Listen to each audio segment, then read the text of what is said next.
Income from salaries section 15 to 17। If not now when, अभी याद नहीं करोगे तो कब करोगे। Revision time 40 minutes.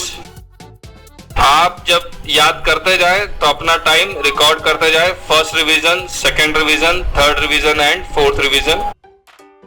Did you memorise? If not then you must memorise within 24 hour. Section 15 क्या है? चार्जेबिलिटी सेक्शन है। चार्जेबिलिटी सेक्शन का मतलब क्या होता है कि when is income charged under the head salaries. तो पहला सवाल कर रहे हैं आपसे, इनफैक्ट दो सवाल करते हैं सेक्शन 15 में, which income is charge under the head salaries. दूसरा सवाल करते हैं when is salaries charge to tax. पहला सवाल, where there exist a relationship of employer and employee, then income is charged under the head salaries. Where an individual is bound to follow the instruction of other, it is said that there exists a relationship of employer and employee. When is salaries charged to tax? Salaries charged to tax either on due basis or on received basis, whichever matures earlier.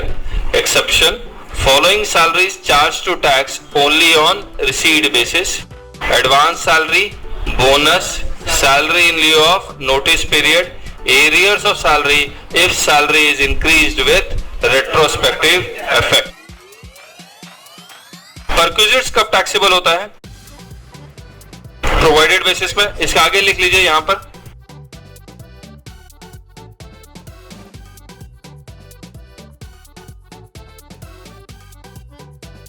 however all perquisites are taxable on provided basis, but life insurance premium on due basis, reimbursement on paid basis. Allowances का मतलब क्या बताया था? 3 condition satisfy होने चाहिए। अगर आपको पैसा कैश में मिलता हो, फॉर ए पर्टिकुलर पर्पस मिलता हो और फिक्स्ड हो। पहला, fully exempted allowances. Section 10 subsection 7, employer कौन हो? सेंट्रल गवर्नमेंट हो, employee Indian citizen, working abroad, then allowances and perquisites fully exempt. दूसरा, allowances to high court and supreme court जजेस is fully exempt, salary to UNO employees is fully exempt. हमने इसके 3 part कर लिए, basic salary, allowances and perquisites.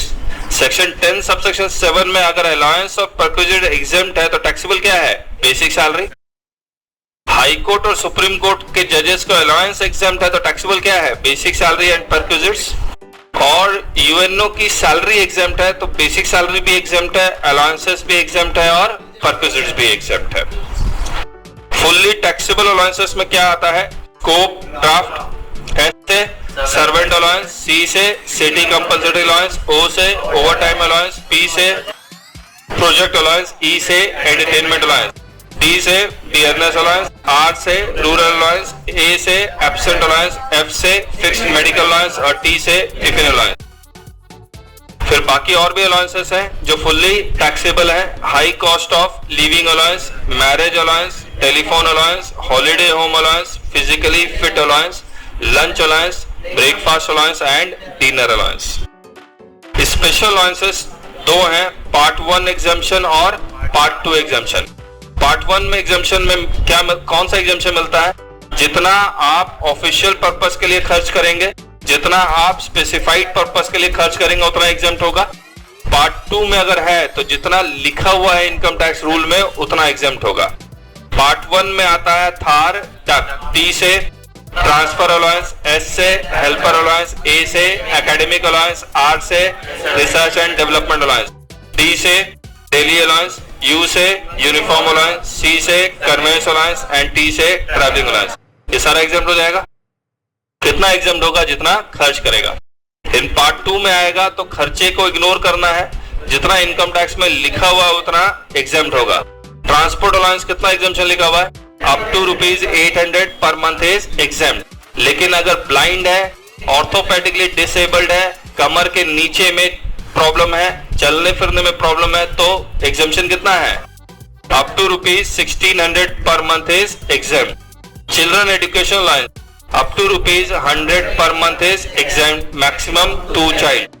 Hostel allowance up to ₹300 per month is exempt, maximum 2 child.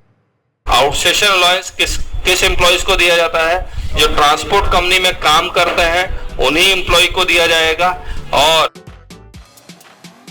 TTC बस को दिल्ली से अमृतसर ले जाने में रास्ते में जो खर्चे होते हैं वो ऑफिशियल और पर्सनल दोनों के लिए होते हैं। तो ये एक तरह का डेली अलाउंस है, लेकिन यहाँ फिक्स करके एग्जम्पशन मिलती है, खर्चे को नहीं देखते हैं। कितना एग्जम्पशन है? 10,000 पर मंथ ये मैक्सिमम लिमिट है, और 70% of allowance which ever is lower is exempt. उसके बाद पार्शली एग्जेम्प्टेड अलाउंसेस में सिर्फ एक है, house rent allowance. Maximum 50% of सास अगर मेट्रो सिटी में है, अदरवाइज 40% ऑफ सास। A for actual HRA received, और फॉर्मूला क्या है? रेंट पेड माइनस 10% ऑफ सास।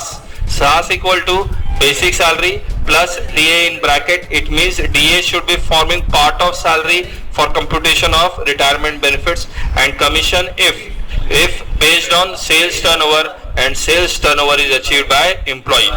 MAF में जो least होगा वो exempt हो जाएगा और actual minus least taxable हो जाएगा। इसके बाद हमने किया था आपके साथ डिडक्शंस। डिडक्शन सैलरी में सिर्फ 2 ही मिलते हैं, एंटरटेनमेंट अलाउंस का और प्रोफेशनल टैक्स का।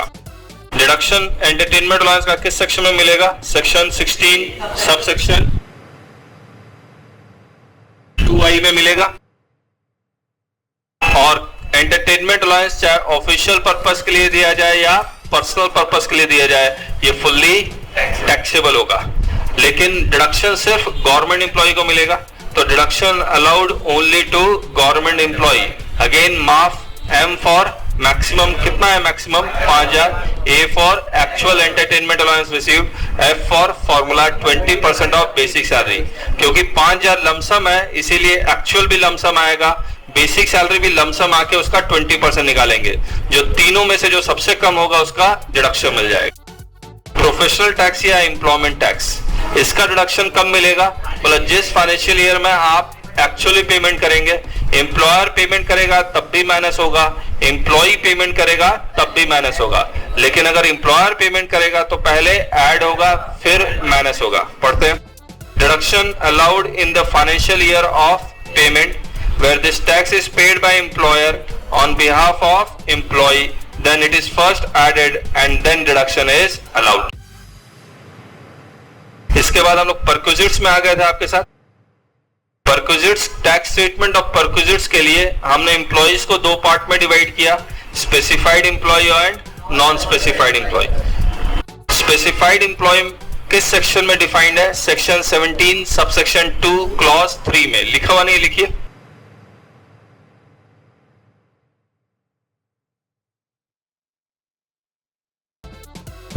पहला सेक्शन 17 सबसेक्शन 2 क्लॉज 3I।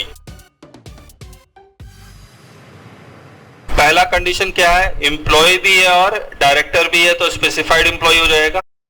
दूसरा, एम्प्लॉय भी है और उसके पास सब्सटेंशियल इंटरेस्ट है। सब्सटेंशियल इंटरेस्ट किस सेक्शन में डिफाइंड है? सेक्शन 2 सबसेक्शन 32 में। An employee holding at least 20% of voting power in a company. और तीसरा है कैश टैक्सेबल सैलरी एक्सीड्स 50,000, यानी कि income from salary less salary in kind. ये एक्सीड कितना चाहिए? 50,000। तीनों में से कोई भी एक कंडीशन सेटिस्फाई कर जाए तो स्पेसिफाइड एम्प्लॉय है, कोई भी कंडीशन नहीं सेटिस्फाई करे तो नॉन स्पेसिफाइड एम्प्लॉय है। If none of the conditions are satisfied then employee is treated as non specified employee. अब परक्विजिट्स के टैक्स ट्रीटमेंट के लिए हमने परक्विजिट्स को कितने पार्ट में डिवाइड किया है? 3 कैटेगरी में, कैटेगरी ए, कैटेगरी बी और कैटेगरी सी। कैटेगरी ए में क्या आएगा? अफेलो, सोल, GMH, CCEA। और ये category A perquisite is taxable in both the cases of employee, whether specified employee और non specified employee. A for accommodation. अब अकोमोडेशन अगर एम्प्लॉयर का खुद का है और एम्प्लॉय को दे रहा है तो city population as per latest census से पता लगेगा, और सिटी का पॉपुलेशन अप टू 10 लाख है और accommodation is owned by employer, तो 7.5% of accommodation salary is taxable. City का population exceeds 10 lakh and up to 25 lakh है तो 10% of accommodation salary is taxable. अगर सिटी का पॉपुलेशन एक्सीड्स 25 लाख है तो 15% of accommodation salary is taxable. लेकिन अगर एम्प्लॉयर ने किराए पे लेके एम्प्लॉय को दिया है तो पॉपुलेशन चेक करने की जरूरत नहीं है, लीज रेंट और 15% of accommodation salary which ever is lower is taxable. Accommodation salary किस बेसिस पे कैलकुलेट करते हैं? ड्यू बेसिस पे। और कब का कैलकुलेट करते हैं? जिस मंथ में अकोमोडेशन दिया जा रहा है। तो accommodation salary shall be computed on due basis for the period accommodation is occupied by employee. Accommodation salary equal to basic salary plus DA forming part of salary plus any kind of commission whether fixed or based on sales turnover or based on purchases plus all taxable allowances plus fees। लेकिन 3 चीजें हटा देते हैं जो accommodation salary का part नहीं होगा, perquisites whether paid in cash or in kind, employer's contribution towards provident fund and DA not forming part of salary। अगर होटल अकोमोडेशन है तो होटल अकोमोडेशन का रेंट लग्जरीज के ऊपर डिपेंड करता है, पॉपुलेशन के ऊपर डिपेंड नहीं करता, इसीलिए 24% ऑफ अकोमोडेशन सैलरी और hire charges whichever is lower is taxable. लेकिन अगर आपको hotel accommodation on transfer of employee from one city to another city दिया जा रहा है और till 15 days it will be exempt. तो exempt for up to 15 days if hotel accommodation is provided to employee on transfer from one city to another city. लिखा हुआ नहीं? लिख लो। Of if hotel accommodation is provided to employee if transferred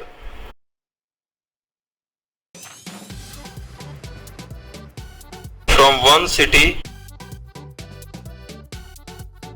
to another city।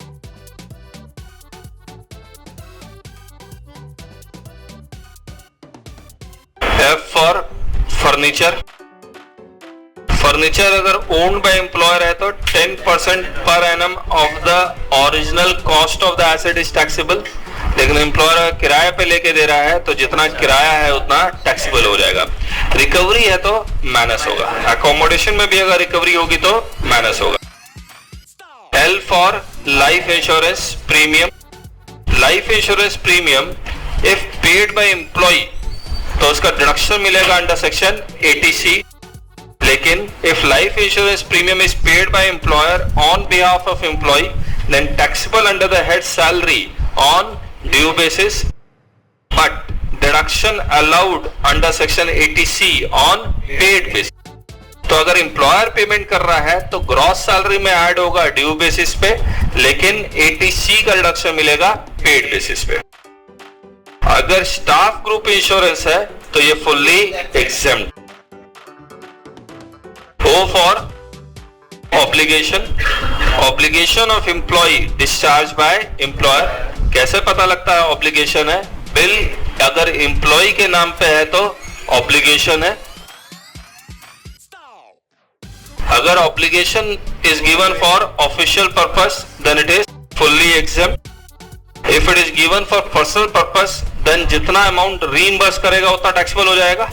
कब taxable होगा? On paid basis. तो amount reimburse is fully taxable. कब taxable होगा? Taxable on paid basis. S for sale of movable asset. अगर asset movable asset बेच रहा है तो क्या होगा? कैसे कैलकुलेट करेंगे? Purchase price of the movable asset less depreciation for completed year. अगर कंप्यूटर और इलेक्ट्रॉनिक आइटम बेच रहा है और electronic item should be related to computer तो 50% WDV के हिसाब से माइनस करेंगे। मोटर कार 20% WDV और अदर एसेट है तो 10% SLM। इनको मैनेज करने के बाद क्या आएगा, cost of the asset to the employer. अगर रिकवरी है तो रिकवरी मैनेज करेंगे, less sale price of asset to employee, value of sale of movable asset आ जाएगा। दो केसेस में एग्जम्पशन है, अगर एम्प्लॉयर अपना स्टॉक इन ट्रेड अपने एम्प्लॉय को बेच रहा है तो वो एग्जेम्प्ट है, गिफ्ट कर रहा है तो up to ₹5,000 exempt. U for use of asset, owned by employer है तो 10% per annum of the original cost of asset is taxable. अगर किराए पे लेकर आपको दे रहा है तो जितना किराया है उतना टैक्सेबल होगा। तो hired by employer actual higher charges is taxable. दो यूज ऑफ एसेट एग्जेम्प्ट है, use of computer, laptop and telephone is exempt from tax. L for loan facility, ये लोन कहां से देगा, एम्प्लॉयर अपने अकाउंट में से देगा, तो loan facility from employer's own account. Calculation कैसे करेंगे, SBI lending rate as on 1 April 13-14 का निकाल रहे हैं तो 1 April 2013 into amount of each loan outstanding on the last day of each month. तो लोन का जो कैलकुलेशन होगा ईच लोन का सेपरेटली होगा और मंथ एंड में आउटस्टैंडिंग होगा तो कैलकुलेशन होगा, वरना नहीं होगा। दो केसेस में एग्जेम्प्ट है, not taxable if aggregate of loan amount do not exceed ₹20,000। जब ये आप 20,000 चेक करेंगे तो सभी लोन को मिला के चेक करेंगे, ईच लोन नहीं चेक कर रहे हैं। और किस डेट को चेक करेंगे, at the end of each month. If the loan is taken for medical treatment of specified disease, then also it is fully exempt. G for gifts. Gift in kind है तो exempt up to ₹5,000 और gift in cash है तो fully taxable है। और इसको हम लोग बोलते हैं बोनस, और bonus is taxable on receipt basis. लिख लेना।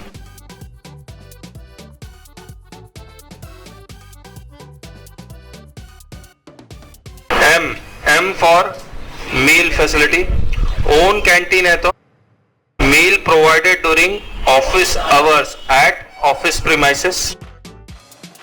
टैक्सेबल कितना होगा, कॉस्ट टू द एम्प्लॉयर यानी कि कॉस्ट पर मील टैक्सेबल हो जाएगा।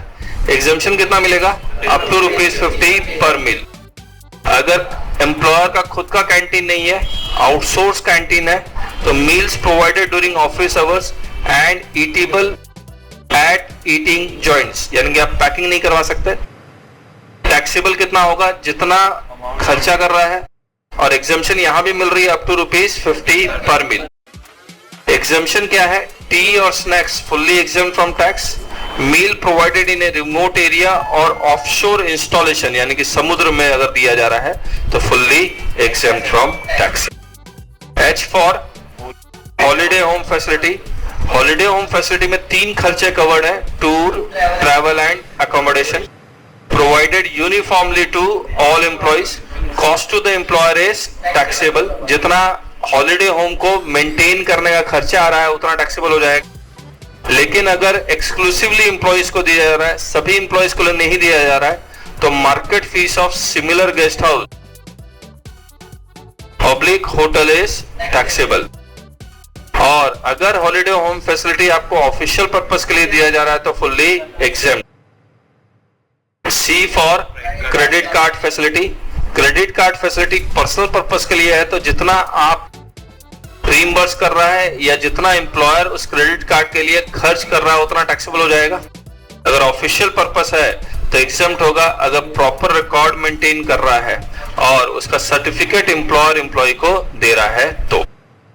क्लब फैसिलिटी, अगर वही सेम पर्सनल पर्पस के लिए है तो फुल्ली टैक्सेबल है, जितना एम्प्लॉयर खर्च करेगा एम्प्लॉय के लिए उतना टैक्सेबल हो जाएगा, और ऑफिशियल पर्पस के लिए है तो एग्जेम्प्ट हो जाएगा। 2 केसेस में एग्जम्पशन है, कॉर्पोरेट मेंबरशिप अगर है तो इनिशियल फीस एग्जेम्प्ट है, और health club, sports club provided uniformly to all employees है तब वो भी एग्जेम्प्ट है। ESOP employees stock option plan, मैंने करवाया नहीं आपको, मैं करवा दूंगा। Fair market value on exercise date less recovery is taxable, मैं थोड़ी देर में करवा रहा हूं इसको। A for approved superannuation fund, employer's contribution in excess of rupees 1 lakh is taxable. Category B perquisite क्या आएगा? Get MSc. G for gas, electricity and water facility. E for education facility. T for transport facility. M for medical facility. S for servant facility और C for car facility. पहले gas, electricity and water facility. Employer gas, electricity and water facility खुद manufacture कर रहा है या generate कर रहा है तो manufacturing cost per unit is taxable, recovery is applicable. और लेकिन कहीं बाहर से खरीद के आपको दे रहा है तो जितना वो बाहर वालों को पैसा दे रहा है उतना टैक्सेबल हो जाएगा, cost to the employer. E for education facility. अगर ओन स्कूल में एम्प्लॉय के बच्चे पढ़ाई कर रहे हैं, एम्प्लॉयर के स्कूल में बच्चे पढ़ाई कर रहे हैं तो मार्केट फीस टैक्सेबल हो रहा है.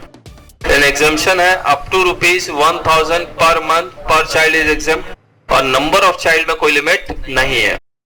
अगर एजुकेशन फैसिलिटी किसी प्राइवेट स्कूल्स में है तो जितना प्राइवेट स्कूल वाले फीस ले रहे हैं उतना टैक्सेबल हो जाएगा, यानी कि जितना एम्प्लॉयर खर्चा कर रहा है.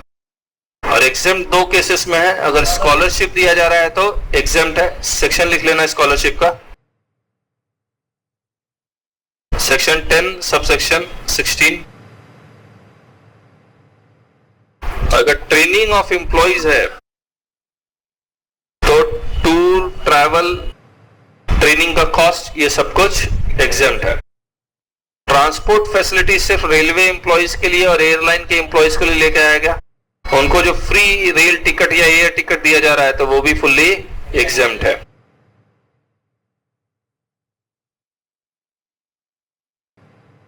मेडिकल फैसिलिटी 5 चीजें बताई थी मैंने आपको. Employers own hospital fully exempt है. प्राइवेट हॉस्पिटल में एग्जेम्प्ट अप टू ₹15,000 है.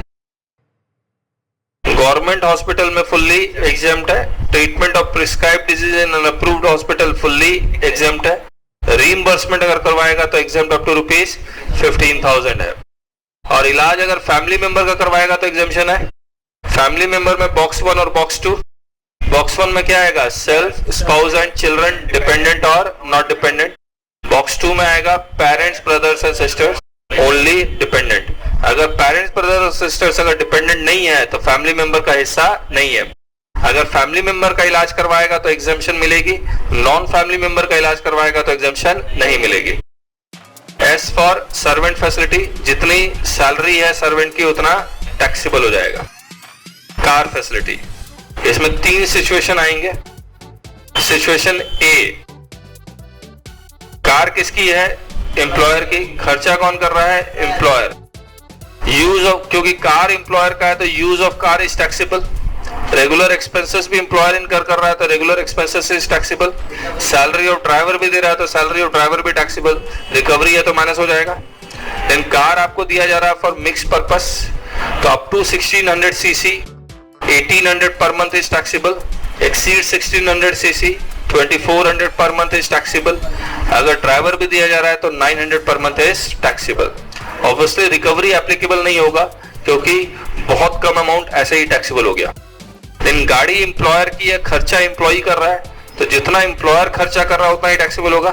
तो use of car is taxable, salary of driver is taxable, recovery है तो माइनस हो जाएगा. यहां पर कम टैक्सेबल होगा मिक्स पर्पस में दिया जा रहा है तो अप टू 1600 cc 600 पर month is taxable. Exceed 1600 cc 900 per month is taxable. अगर ड्राइवर भी दिया जा रहा है तो 900 per month is taxable. Recovery is not tax. अगर लास्ट सिचुएशन है, गाड़ी किसकी है? एम्प्लॉय की है. खर्चा कौन कर रहा है? एम्प्लॉयर. करना किसको चाहिए? एम्प्लॉय को. तो इट इज एन ऑब्लिगेशन. दोनों टैक्सेबल, दोनों एम्प्लॉइज टैक्स देंगे, स्पेसिफाइड एम्प्लॉय और नॉन स्पेसिफाइड एम्प्लॉय. क्योंकि खर्चा एम्प्लॉयर कर रहा है रेगुलर एक्सपेंसेस तो रेगुलर एक्सपेंसेस टैक्सेबल. ड्राइवर की सैलरी टैक्सेबल. रिकवरी है तो माइनस हो जाएगा.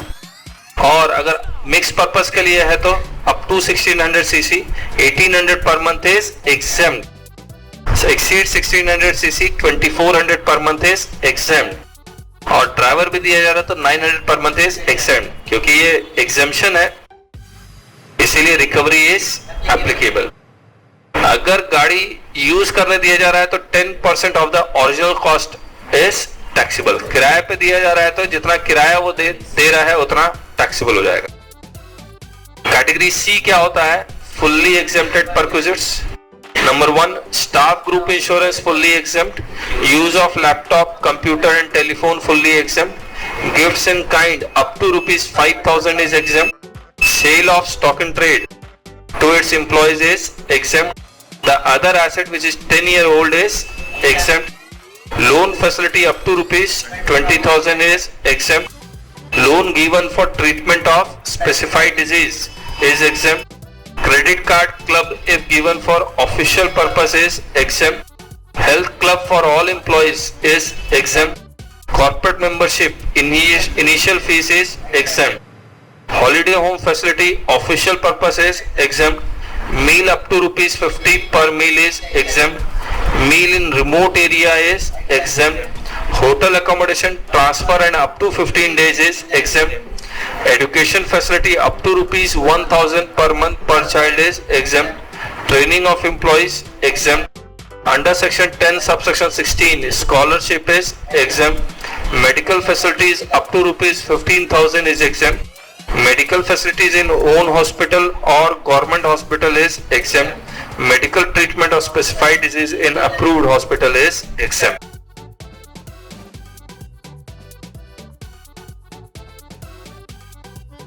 मेडिकल अलाउंस फुल्ली टैक्सेबल, लेकिन अगर क्वेश्चन में मेडिकल फैसिलिटी लिखा हुआ है तो आप क्या करेंगे?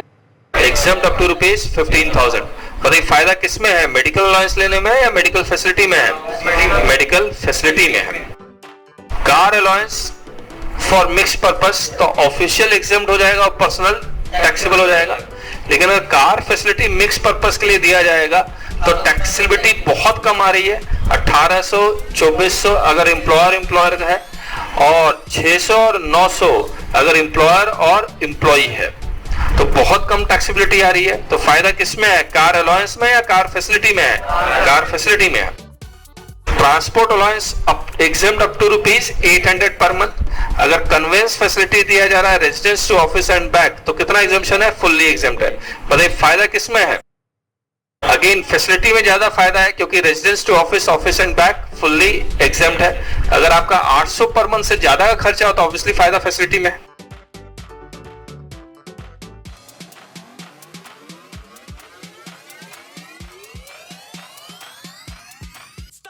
हाउस रेंट अलाउंस कितना एग्जेम्पशन है?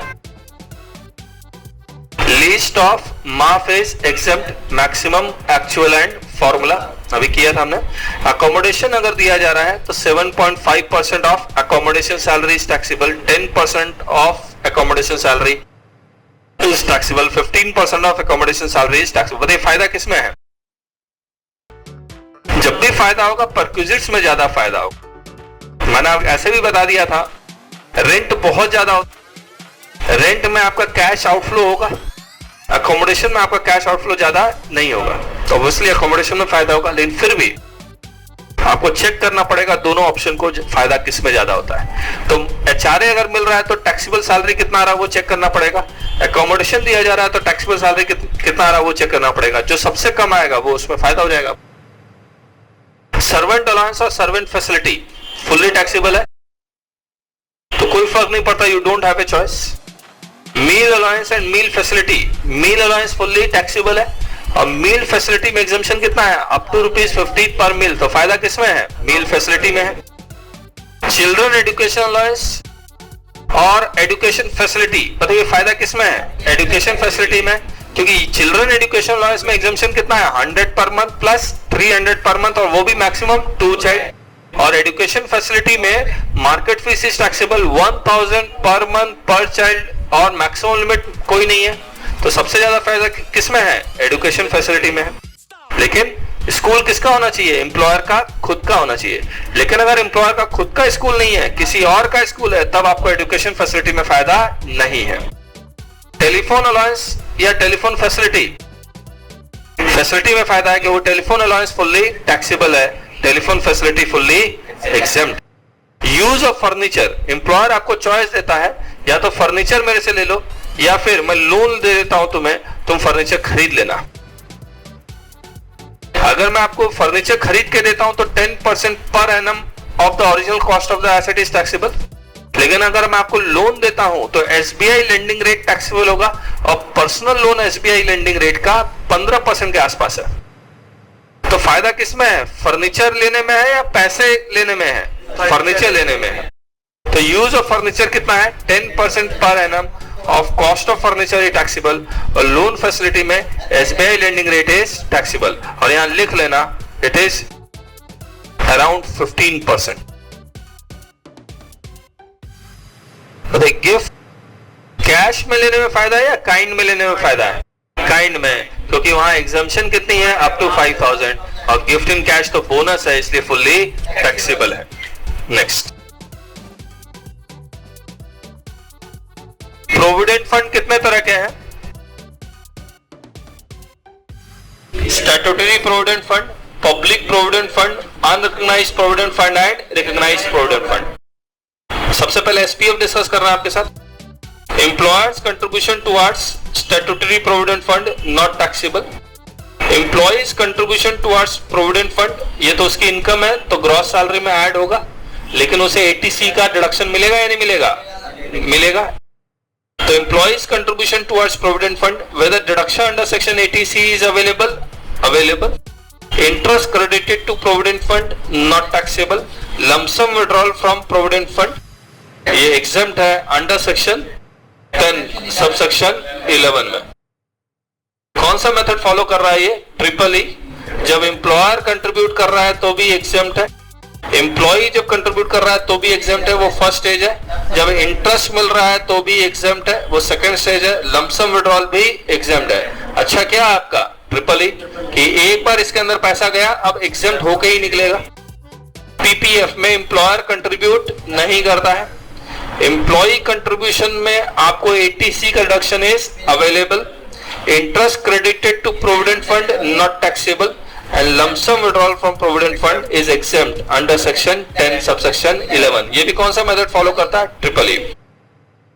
एम्प्लॉयर यूआरपीएफ डिस्कस कर रहे हैं। Employers contribution towards URPF not taxable, लेकिन अगर ये लमसम विड्रॉल होगा eight the time of lump sum withdrawal it is taxable under the head salaries. Employees contribution basic salary का पार्ट ही होता है, तो ये तो टैक्सेबल हो ही चुका होगा, लेकिन आपको इसका 80C का रिडक्शन नहीं मिलेगा, यानी कि ये ऐड होगा लेकिन माइनस नहीं होगा। अब at the time of lump sum withdrawal ये दोबारा टैक्सेबल नहीं होगा। Interest credited to provident fund is not taxable, लेकिन ये जब विड्रॉ होगा तो interest on employer's contribution salary में चला जाएगा, interest on employees contribution other sources में चला जाएगा, और लमसम विड्रॉल टैक्सेबल है। कैसे टैक्सेबल होगा मैंने ऊपर में बता दिया। रिकॉग्नाइज्ड प्रोविडेंट फंड में एम्प्लॉयर्स कंट्रीब्यूशन कितना टैक्सेबल हो रहा है? एक्सेस ऑफ 12% ऑफ सास इज टैक्सेबल। एम्प्लॉयज कंट्रीब्यूशन पे 80C का reduction available. Interest credited to provident fund excess of 9.5% is taxable, और lump sum withdrawal from provident fund is exempt under section 10 subsection 12। कौन सा मेथड फॉलो कर रहा है ये? Triple E. अब यूआरपीएफ और आरपीएफ में अच्छा क्या है? आरपीएफ। क्यों? यूआरपीएफ कौन सा सिस्टम फॉलो कर रहा है? ईईटी। तो एक बार पैसा जाएगा कोई बात नहीं, थोड़ा थोड़ा एग्जेम्प्ट होता जाएगा, लेकिन जैसे ही एक बार में बाहर निकलेगा वो पूरा का पूरा टैक्सेबल हो जाएगा। और आरपीएफ में एक बार पैसा गया और वापस आएगा तो एग्जेम्प्ट होके ही निकलेगा। Gratuity, section 10 subsection 10। Gratuity, government employees fully exempt from tax, लेकिन अगर employees covered under the payment of gratuity act 1972 है तो मैक्सिमम कितना? 10 लाख। ये लाइफ टाइम एग्जम्पशन है। A for actual gratuity received, formula क्या है? Basic salary plus 100% of DA. ये basic salary plus 100% of DA कब का? At the time of retirement. नीचे लिखा हुआ है वैसे, divided by 26 into 15 into completed year of service. R लिखा हुआ है, इसका मतलब आपको राउंड ऑफ करना है। राउंड ऑफ 1 ईयर मानेंगे if part of month is more than 6 month. अगर अदर एम्प्लॉइज है, अदर एम्प्लॉइज को ग्रेचुटी कब मिलेगा? अगर उसका कॉन्ट्रैक्ट ऑफ एम्प्लॉयमेंट में लिखा होगा। मैक्सिमम कितना है? 10 लाख, लाइफ टाइम एग्जम्पशन है। A for actual gratuity receive, formula क्या है? एवरेज सास divided by 30 into 15 into completed year of service. I लिखा हुआ यानी कि इग्नोर करना है आपको, ignore the part of month. अगर 17 साल 8 महीने है तो 17 साल देंगे आप, लेकिन अगर covered under the payment of gratuity act है तो 17 साल 8 महीने को कितना लेंगे? 18। Least is exempt, actual minus least is taxable. Pension, pension दो पार्ट में डिवाइडेड है, अनकम्यूटेड पेंशन और commuted pension. Uncommuted pension is fully taxable whether government employee और प्राइवेट एम्प्लॉय, और commuted pension government employee fully exempt है, private employee receives gratuity है तो 1/3 of full value of pension is exempt, do not receive gratuity है तो half of full value of pension is exempt. Leave salary, leave salary government employee है तो fully exempt, private employ है तो maximum 3 lakh, ये life time exemption है। A for actual leave salary, formula 1 10 into average सास, और formula 2 earn leave in months into average सास। इन चारों में से जो सबसे कम होगा वो एग्जेम्प्ट हो जाएगा।